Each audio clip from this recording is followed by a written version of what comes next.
Sanders, you've actually talked about immigration as being a wage issue in the United States, and I want to actually go directly to the wage issue now. You've called for raising the minimum wage to $15 an hour everywhere in the country. But the president's former chair of the Council of Economic Advisors, Alan Krueger, has said a national increase of $15 could lead to undesirable and unintended consequences of job loss. What level of job loss would you consider unacceptable? Kathy, let me say this. No public policy doesn't have, in some cases, negative consequences. But at the end of the day, what you have right now are millions of Americans working 2 or 3 jobs because their wages that they are earning are just too low. Real inflation accounted for wages has declined precipitously over the years. So I believe that, in fact, this country needs to move toward a living wage. It is not a radical idea to say that if somebody works 40 hours a week, that person should not be living in poverty. It is not a radical idea to say that a single mom should be earning enough money to take care of her kids. So I believe that over the next few years, not tomorrow, but over the next few years, we have got to move the minimum wage to a living wage, $15 an hour, and I apologize to nobody for that. You said there are consequences. You said there are consequences for any policy. Do you think job losses are a consequence? This is what I think. This is what many economists believe.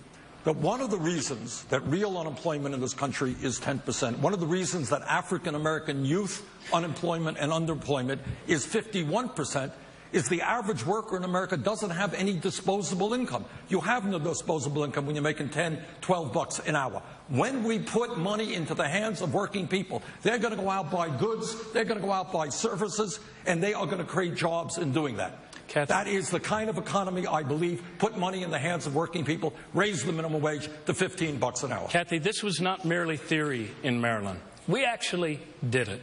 Not only were we the first state in the nation to pass a living wage, we were the first to pass a minimum wage. And the U.S. Chamber of Commerce, which hardly ever says nice things about Democratic governors anywhere, named our state #1 for innovation and entrepreneurship. We defended the highest median income in the country. And so, look, the way a stronger middle class is actually the source of economic growth. And if our middle class makes more money, they spend more money, and our whole economy grows. We did it, and it worked. And nobody headed for the hills or left the state because of it. You're calling for a $15 minimum wage now, but why did you stop at $10.10 in your state? $10.10 was all I could get the state to do by the time I left in my last year, but 2 of our counties actually went to $12.80, and their county executives, if they were here tonight, would also tell you that it works. The fact of the matter is, the more our people earn, the more money they spend, and the more our whole economy grows. That's American capital. Let me just add to that this is not an esoteric argument.